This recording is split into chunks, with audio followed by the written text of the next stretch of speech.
Sadabhada Rupa Vivignadriyantri Panchasamanyam Vidindadi Vigya Abhinesha Abhidhami Vidattam Jayam Kapilopadesa Mukti Sthapakaita Dharmasya Sarvadharmasrupine Avatar Varishthaya Ramakrishna Te Namaha Sadashiva Samarambham Shankaracharya Madhyamam Asmadacharya Paryantam Vande Guru Paramparam Sharanagata Dinata Paritrana Parayane Sarvasyatvi Hare Gauri Narayani Namostate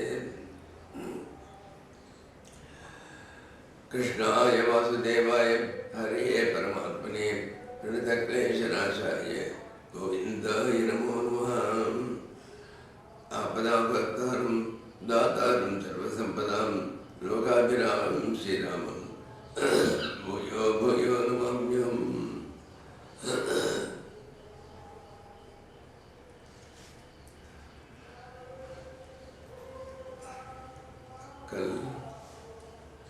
Yesterday we told about how the earth was sunk inside the ocean, and then the Lord Himself had to take the form of a boar, which is called the Varaha Avatar, in order to retrieve it from down below and to establish it in a firm base. And today they are going to tell something about how this Hiranyaksha was born. It has got a significance. Hiranyaksha was born to a sage called Kashyapa. In fact, the entire Srishti, mainly, it came from Kashyapa only. It so happened that one day evening, Kashyapa was worshipping the Lord. He had several wives. Out of them, Diti was the one from whom all the asuras, the demons were born. And Aditi was the one from whom the sun, Varuna, and all the gods were born. This Diti went to Kashyapa and told him, "Come on, I want to enjoy with you." Kashyapa told her, "Look here, evening is not the time for enjoyment between husband and wife. It is the time when the Lord Shiva himself goes in around to visit the entire world, and it is a time for worship." See, what happens is, there are certain times when certain rays are falling on us from the moon, and certain rays are highly beneficial. So this evening is the time fit for worship of the Lord. He tries to argue with her, but Diti was not prepared to heed his words. And at last, he goes along with her and he enjoys. And as a result, he gets two sons. Both were demons. The one was called Hiranyaksha, the other one was called Hiranyakashipu. See, in all these, in Bhagavata and as well as in all the mythological works, the names are not simply not given in a haphazard manner. The names have got a significance. Hiranyaksha means the one whose eye is always on gold. Hiranya means gold. That is the man who is extremely greedy and who wants more and more of money, more and more of gold. And he is called Hiranyaksha. Hiranyakashipu means the cot on which we sleep. And the cot was made of gold. In other words, he is one who enjoyed, he is Bhoga Prakriti, while Hiranyaksha we call him as Lobha Prakriti. Lobha means greed and Bhoga means enjoyment. Hiranyakashipu wanted to enjoy life.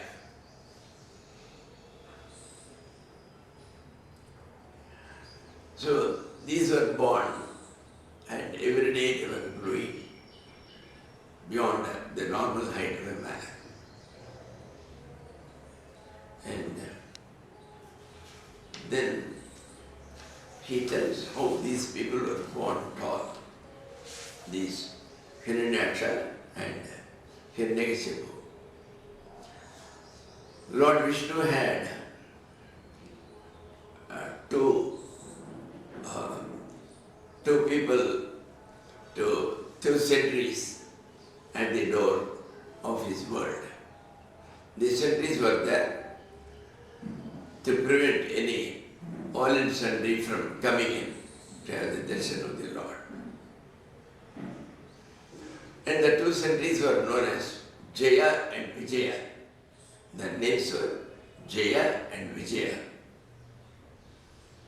And see, when for a long time somebody is the peer to the minister, he begins to think that he is the minister. The same thing happened. They became somewhat arrogant.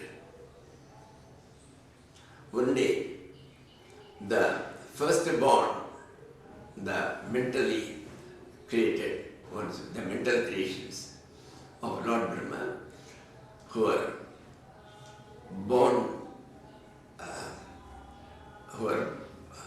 by birth, they had spiritual realizations, God realization. Saraka, Sanandana, Sanatana, etc. They came to see the Lord. And Jaya and Vijaya, just he saw, they looked like small 5-year-old children. Hey, get out, you can't come here. With arrogance, they prevented them from going in. And as they were endowed with spiritual powers, they gave them a curse that they will be born in the world as demons. And just at that time, on hearing the altercation, the Lord Vishnu came from inside, and when he saw what had happened, he offered his profound apologies to those sages. I am very sorry that my chamberlains who are outside, they didn't know who you are and they have offended you. I am extremely sorry for that. I don't like anybody to offend my bhaktas, my devotees. And even if my own hand does some offense against them, I am prepared to cut off my own hand. Thus, and then he says, after all, they have been with me for a long time.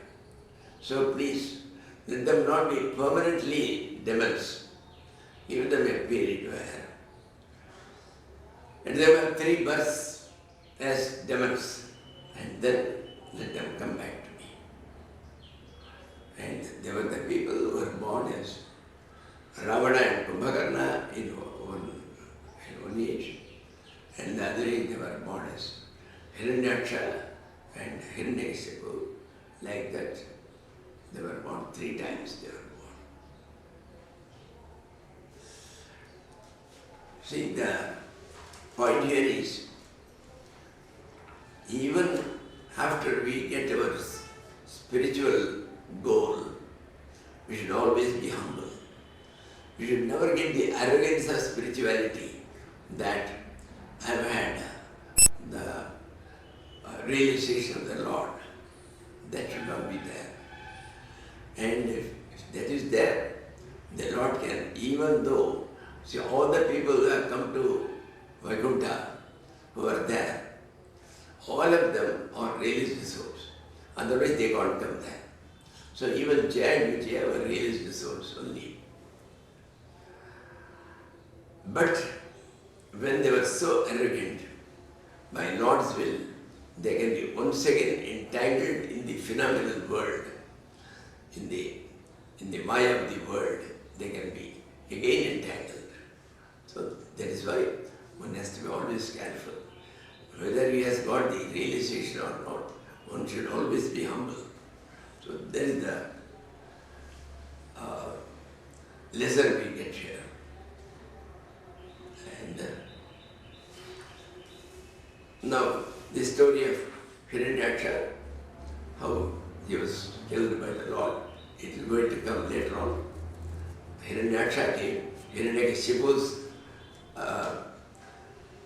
his end is going to come in another skandha, much later. And now,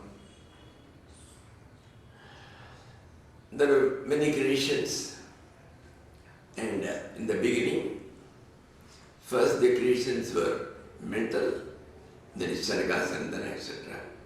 Then, from the body of the Creator, Lord Brahma, so many Mahatmas were born.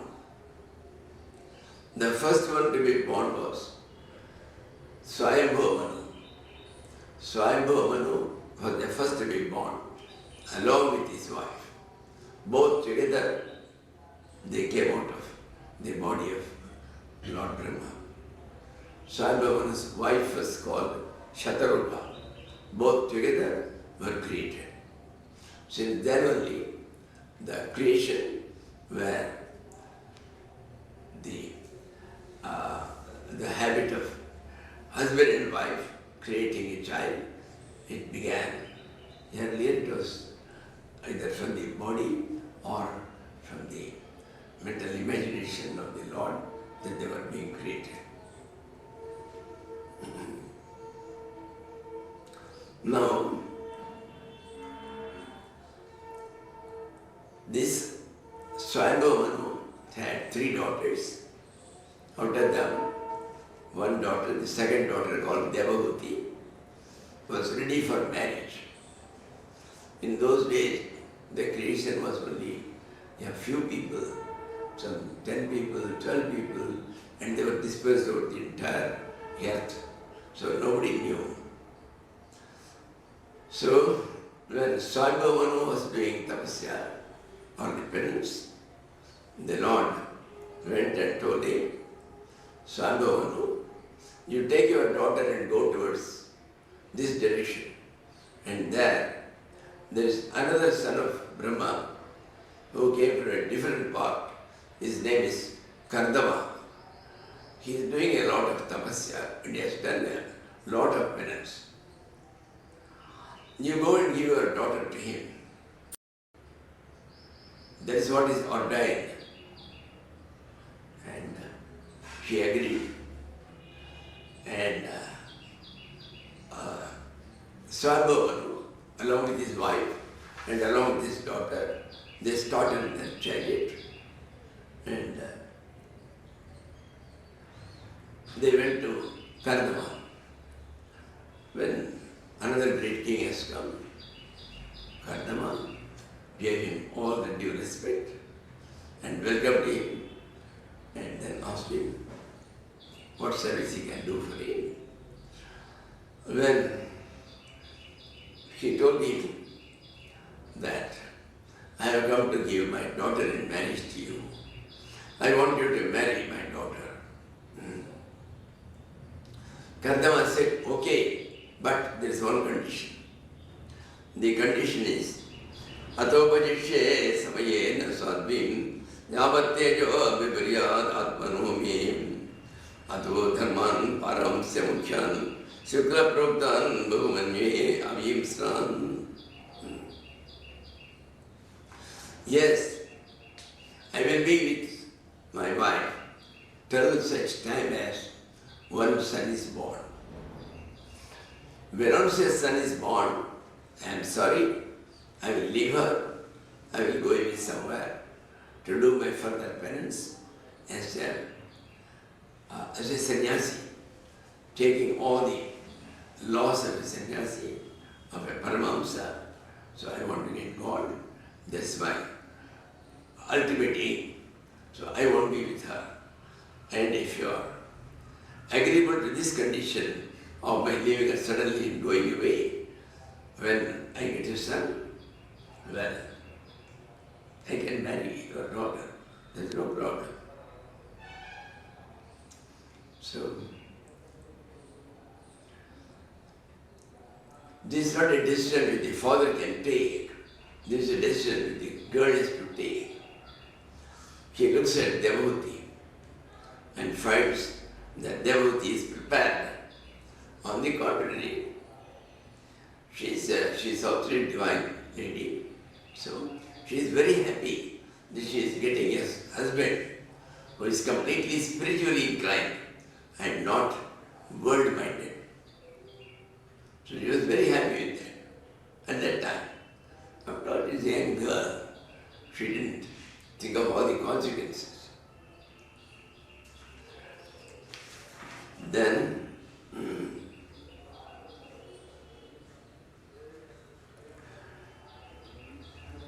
after marriage, when they were both in their cottage, the lady was serving him fully. Vedrubhyam prasthite sadvi padimingita govidam nityam parechara pritya bhavani bhavam brahmam. Whenever the parents have gone away, she was serving her husband morning to evening, just like as Parvati did for Lord Shiva.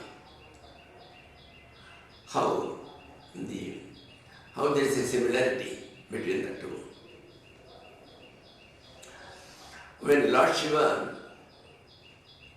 he was sitting in meditation, deep meditation, when he lost his first wife, Sati Devi, he was completely disgusted and he sat in deep meditation. He never opened his eyes and saw anybody, anywhere. At that time, daily morning, the daughter of Himalayas, Parvati Devi, go and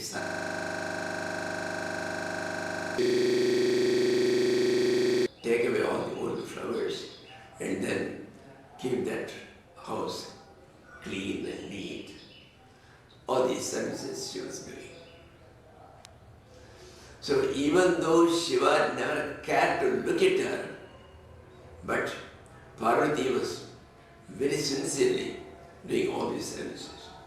In the sea, opened his eyes. For 10,000 years, he was in deep meditation and penance. 10,000 years. And she never bothered. She was serving him.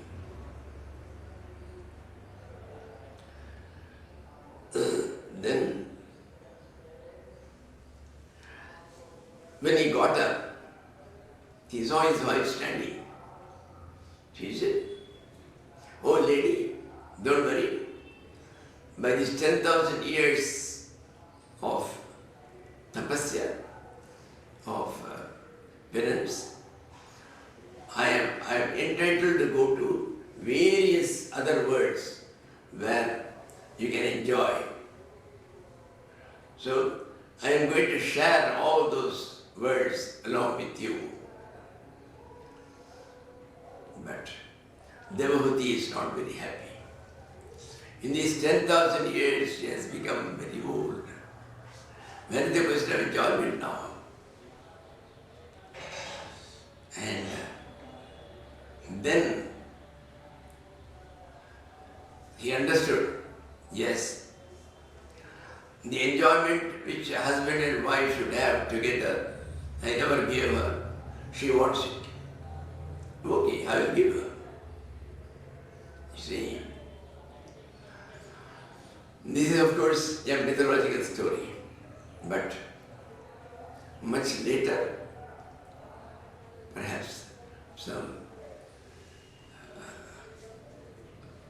1,000, 2,000 years back, there was an actual case. There was one great scholar, he was known as Vachaspati Mishra. This Vachaspati Mishra, from the day he was married, he was busy writing. The topmost Bible for the Advaitis, I told, for the non-dual philosophers, it is called Brahma Sutra. So he wanted to write a commentary on Brahma Sutra. And he was writing that commentary. From night and day, he was not looking at his wife at all. And it so happened that one day, the lamp went off. In those days there was no electricity. There was a kerosene lamp. The lamp went off. It was dark. Suddenly, she found a hand with bangles, a lady's hands, came and lighted the lamp. He was horror-stricken. He asked the lady, "Who are you at this time of the night? Who is there in my cottage?" She said, "Have you forgotten? You have married me. I am your married wife." Then, what has been realized that he has done a great injustice to his wife. For years, he was busy writing this book. He has completely ignored her. Then he said, "Oh lady of the house, I am very sorry. I can't do anything about it. But in your honor, I am going to put your name for this commentary which I am writing. This commentary will be very well known all through the world." Her name was Bhamati. So he said, this commentary will be known as Bhamati Vyakya. Bhamati. So, similar people had been there in the recent days also, who didn't bother about family life and were, even while living as householder, they were completely merged in the spiritual life. Then Kardama, in order to satisfy his wife, he said, he created a beautiful aerial vehicle, just like an aeroplane, which can go in the air. It was completely fitted with all the entertainments required. Badminton, tennis court, whatever you think of, they were there. And a lot of parks, all the things were there. And then he told his wife, "Look here I have created a water tank, take talab. You go and take your bath and come back. Then we will see. You will see what I do." And she just started. Then from nowhere, some 40 to 50 servants in maid or ladies in waiting, they all came. They took her, they gave her a bath, and they were all having nice new ornaments and dresses. So they dressed her in those new clothes. They put on the ornaments on her body. And then, when she came out, she saw Kardama was not old. Kardama was a young man. By his yogic powers, he has been able to convert himself into a young man, just as he converted her into a young lady. She was also a young lady, and Kardama was a young man. He said, "Come on, let us get into this aerial vehicle." And both of them, They got this aerial vehicle, they went to various worlds and enjoyed themselves for years. And then she had 9 girl children. She gave birth to 9 girl children. Then Kardama reminded her, look here, I have already put this condition to you that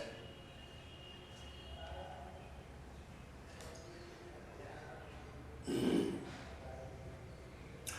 have already put this condition to you that I will go away. When the first child is born, I will go away. Then she begins to weep. She says, you are not only leaving me alone, you are leaving me with 9 girl children. Who is to go and look for husbands for these 9 children? Where will I go? I am alone. So please, take into consideration.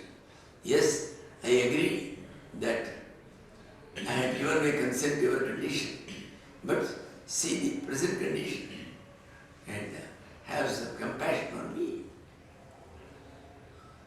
Then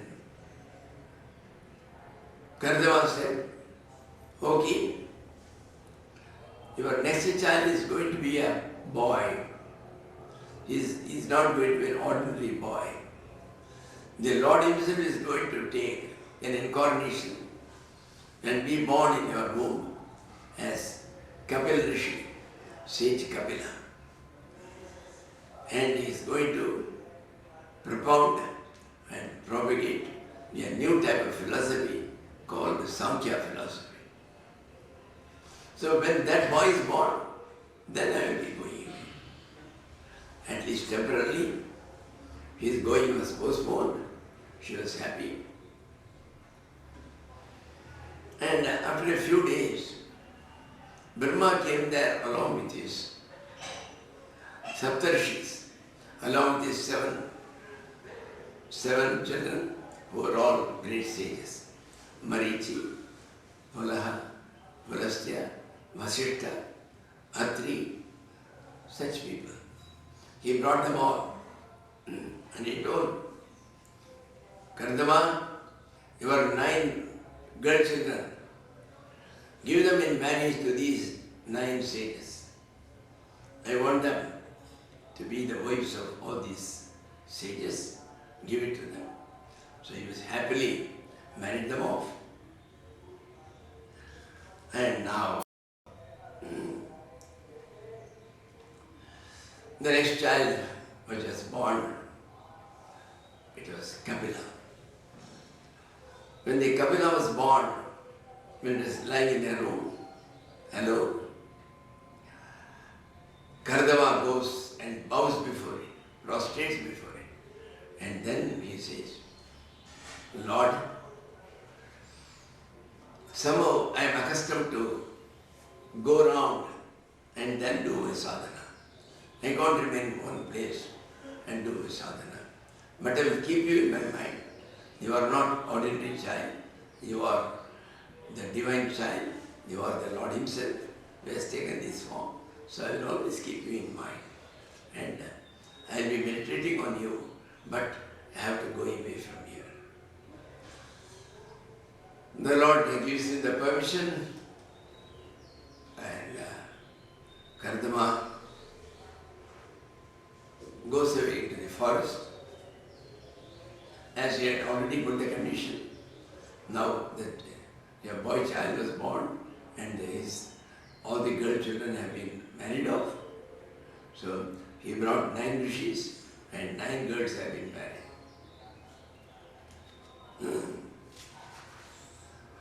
And after Kardama is gone,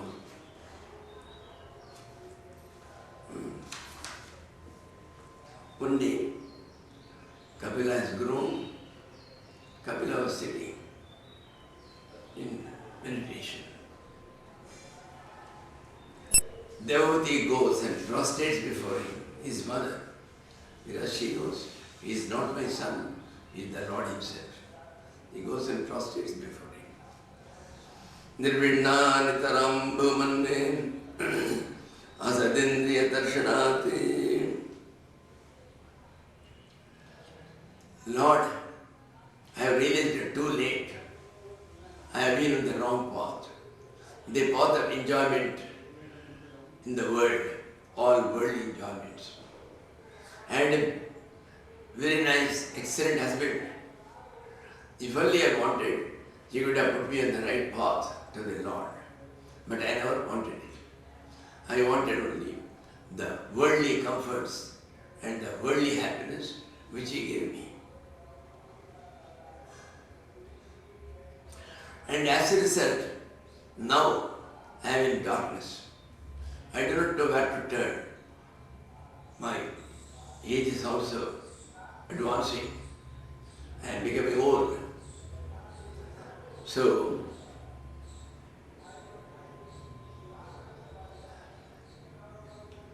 he says, Tandvagataham sharanam sharanyam svabhritya samsara taro kutaram. You are the axe who will cut off this tree of worldliness, this samsara. So I am surrendering myself to you. So please teach me. I bow to you. Please teach me the way to attain the Lord. Then the Sankhya Yoga of Kapila begins. There's a difference between the Sankhya Yoga, which is separately written in sutras, and the Sankhya Yoga which is propounded in Bhagavatam. This Sankhya Yoga which is propounded in Bhagavatam is completely based on Bhakti, devotion. While there, see the Sankhya Yoga, here also he mentions it. According to them, see, we believe that ultimately there is only one reality.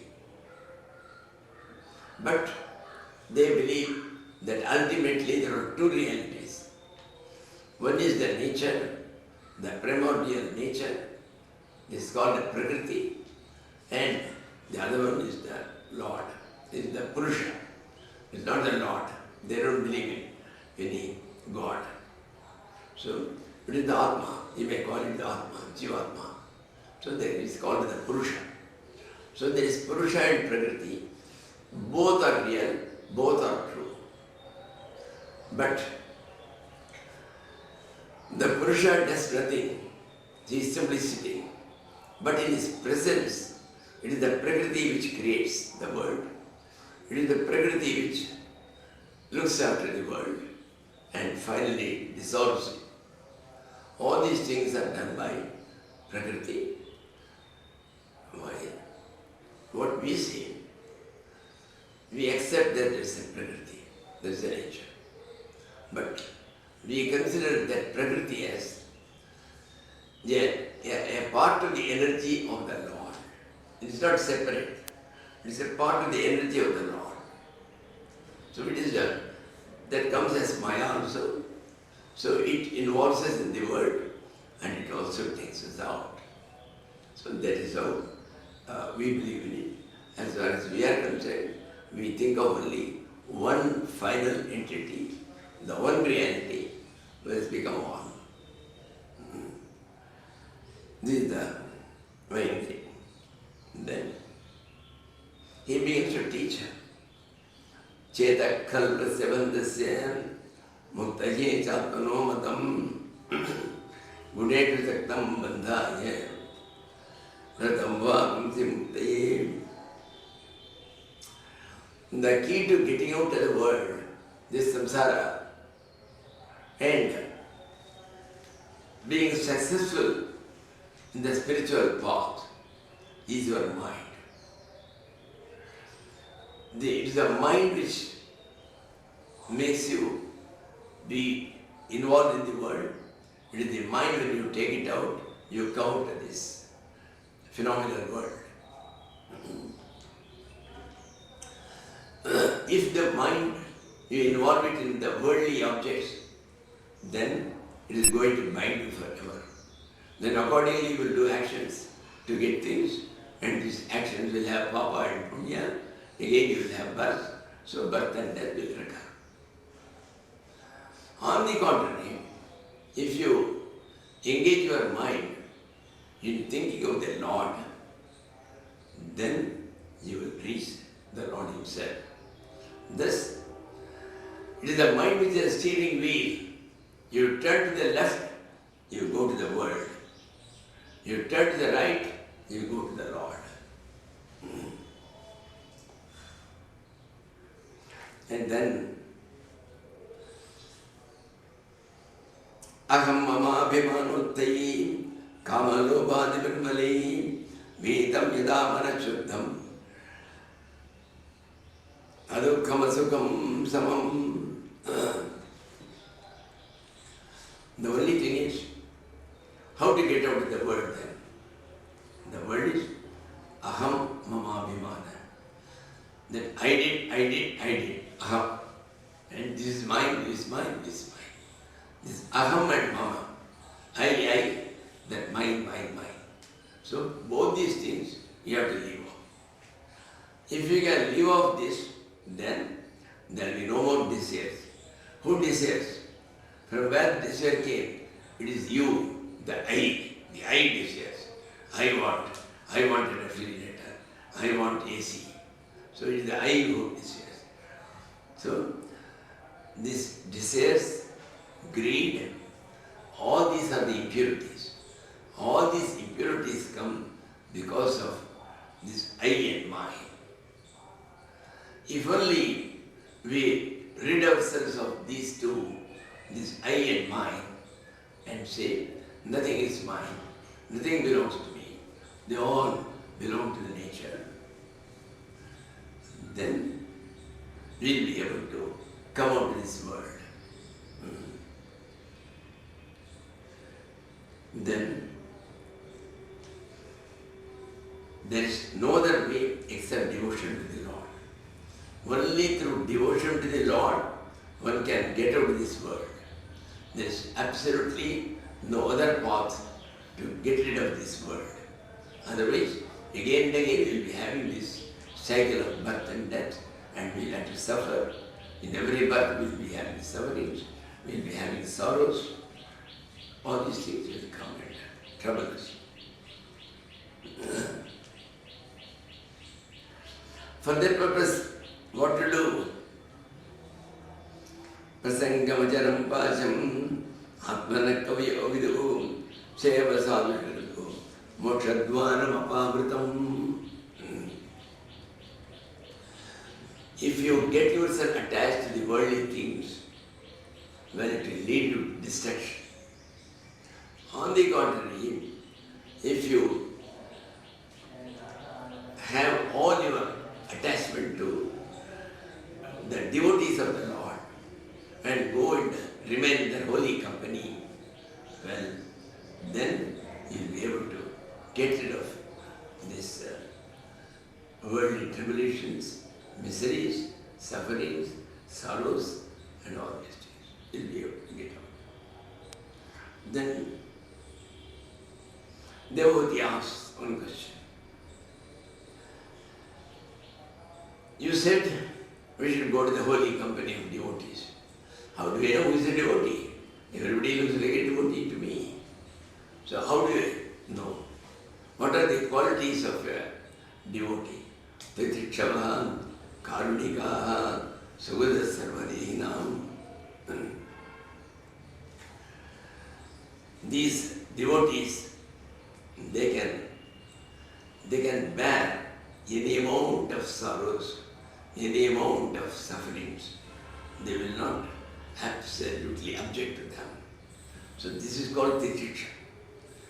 Titiksha has been defined little more in detail. That is, Sahanam Sarvadukhanam. Yes. All the dukkhas when they come, you should be able to bear it. That is Titiksha. That is not Titiksha. Then, Apratikara Purvakam. When the sufferings come, you don't try to remove those sufferings. you suffer. So you should not seek any remedy. Pratikara means remedy. So apratikara purvaka. Don't seek any remedy to take away those sufferings. You say, God has given. It's left to the God. He has got his own purpose. So you don't bother. So it's not a question of simply bearing with all these sufferings, but you should not search for any remedy. Further, the Vilaparahita. Later on you don't go and tell somebody, I had a lot of sufferings, but I managed somehow, I managed to bear them all. Don't tell anybody else. Don't go and going on telling everybody. So these are all essential. That is called Sadhyatiksha Gatiti. This is called Titiksha. So they should be full of that power to bear with all the sufferings. Titiksha, then Karunika.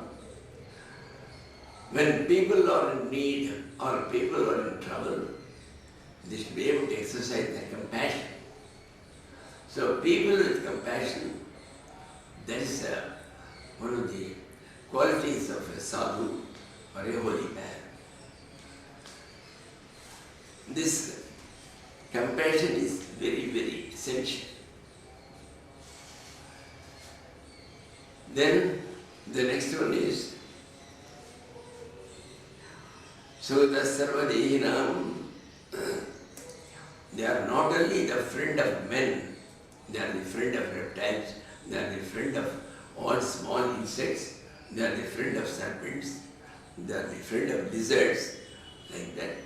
All the beings in the world, they are their friends. See, the 24th Guru or Tirthankara of the Jains, he was known as Mahavir Vardhaman.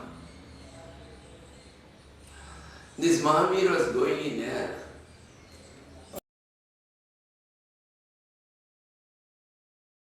path in a village. The villagers came and told him, "Oh Mahavir, don't go by this path. There's a big serpent there. Whoever comes, it bites them. It is ferocious. In fact, none of us go there." Oh my Lord. Then if none of you go there, then what sort of food it will be taking? So I have to go. So he goes by the same path. And the serpent comes ferociously to attack him and bites his toe in the foot. Then instead of blood, a lot of milk flows and the serpent drinks it to his full. Thus, this is the friendliness which they have to all. He said, this has been lying for a long time without any food, so I have to provide food. So even though it has bitten him with a view to kill him, but he exercised his compassion and he had friendliness towards all these things, and thus he was feeding him milk. And Titiksha, how? There is a great devotee called Ekanath. And somehow the Jamindar of that village didn't like this Ekanath. Ekanath is a great devotee of the Lord, but somehow he didn't like it. So everybody was telling, he has got a lot of Titiksha. You give him any suffering, he can bear it. So one day he called the person, called him, he told him, look here, you go to the house of Ekanath, you make him lose his temper, you make him lose his capacity for bearing the suffering. If you do that, I'll give you 10,000 golden coins. He said, okay.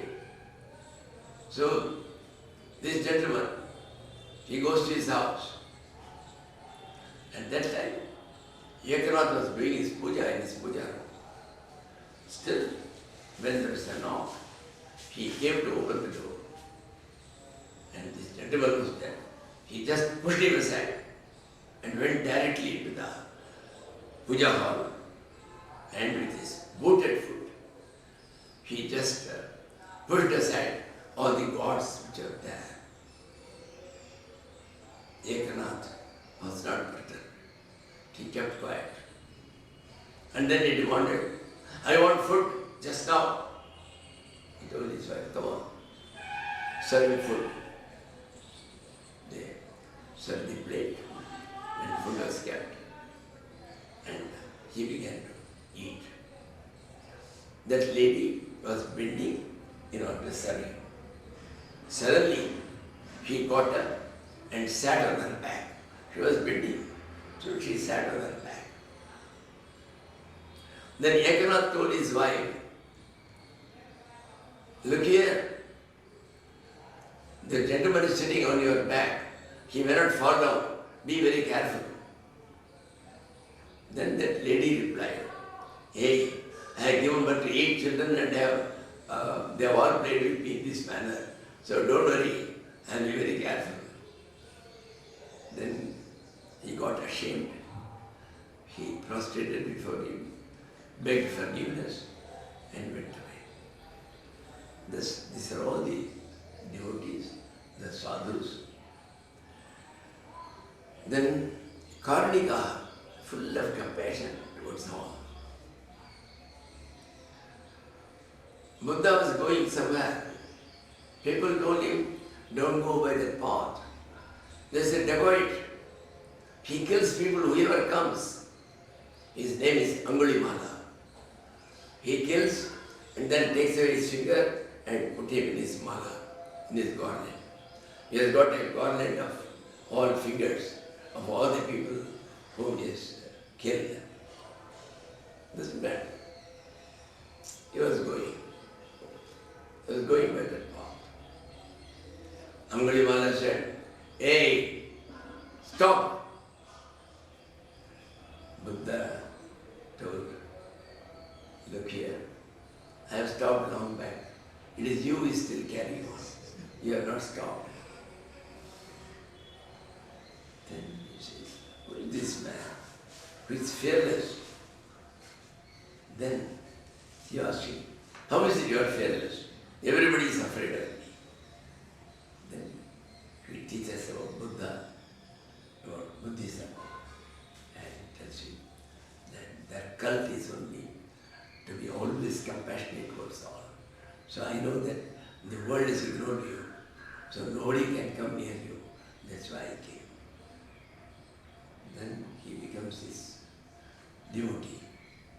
That's how the story goes. So these are all the type of sadhus or holy men to whom you have to go. And what else they do? These devotees. Mayananya bhavena bhakti kurvanti yedudam madkrite tekta karmana tekta svajana bandhava. They are doing ananya bhakti. They don't think of anybody else. Solely they concentrate on the Lord and they are loving Him. After all, what is bhakti? Bhakti is extreme love. So they exercise an extreme love towards the Lord. And matkrite tekta karmana, in order to reach God, they have left off all their other duties. Other duties, say they are going to the office and earning money and looking after their family, everything they have left. And not only that, tekta svajana bandhava, they have left all their relatives, their wives, their sons, and they have come out. And they are the types of sadhus or the holy men. Madasya kathamrishta shinvanti kathayanti cha. They are only dependent on me. They are not dependent on anybody else. And they always hear and also tell to other people the glories of the Lord, and the stories about the Lord, the stories of the incarnations. And they always talk about the Lord. So, Tayate sadhavasanti sarvasanga varjitaham. When you go into the company of such holy men, then all your attachment to all other things, they go away. That is the purpose of your attachment to sadhus, and that is the devotees. And thus he says, then afterwards they do various yogas, whether it is jnana yoga or karma yoga or bhakti yoga, and then they reach the Lord. So they are the holy men. And then she asks him, what is bhakti? The bhakti is, he says, mama gunagana leela karnanaihi kirtanadhi maya surasarito gapraksha chittanurti. They go on hearing the various glories of the Lord, and they also sing about it. And by doing all these things, their mind, from that, just sort of an intense love towards the Lord, it is created. It flows. It flows like the Ganges water. Just how the Ganges flows during the season, the same way. So this is called the Bhakti. And then he talks about Bhagavatam and Purusha, how the Prakriti creates, under the patronage of Purusha, it creates the world. But the Purusha gets entangled in it. It gets attracted by those creations. And again, by going on thinking of the 24 Tattvas, the entire world is nothing. See, we are not to be concerned with the externals. You finally reduce each one, and you will find each one comes to the 24 Tattvas. That is, either they are made up of the Panchabhutas, the 5 elements, and then they are made up of the Tanmatras. Tanmatras means the qualities of those things. Now, earth has got a quality. Tatra Devahuti Prithvi. So the earth has got a quality of smell. Then the space has got the quality of sound. So like that they have given what is called the Tanmatras. So then what is called the 5 pranas. There is Vyana, Udana, Samana, like that. The 5 types of vital breath which we have. So all those things he talks about. And then he says, you go on thinking of the Lord, and what happens is, whenever you reach one stage where you are really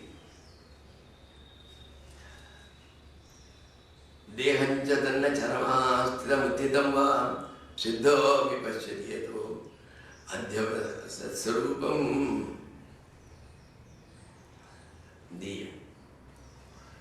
The man who has attained the highest stage through that bhakti, he is not bothered about his body. He is not aware how he is. He is not aware whether there is any garment in his body or whether he is naked. Absolutely, he is not aware of anything. He is almost like Madhiramadanda, just like a man who has taken a lot of liquor and intoxicated. He is not aware of where he is going and what sort of dress he is having, whether he is naked. In the same way, the man who has reached the highest stage in spirituality, he is not aware of anything about his body at all. Ramakshana Paramahamsa, was going in the streets of Calcutta along with 4 or 5 shishas. And he was going in that old Calcutta where there are a number of small gullies, small lanes, and one lane will go into the other lane, the other lane will go into the third lane. So it is very difficult. It is like a labyrinth. When once you get it, it is difficult to come out. You don't know which is the way to come out.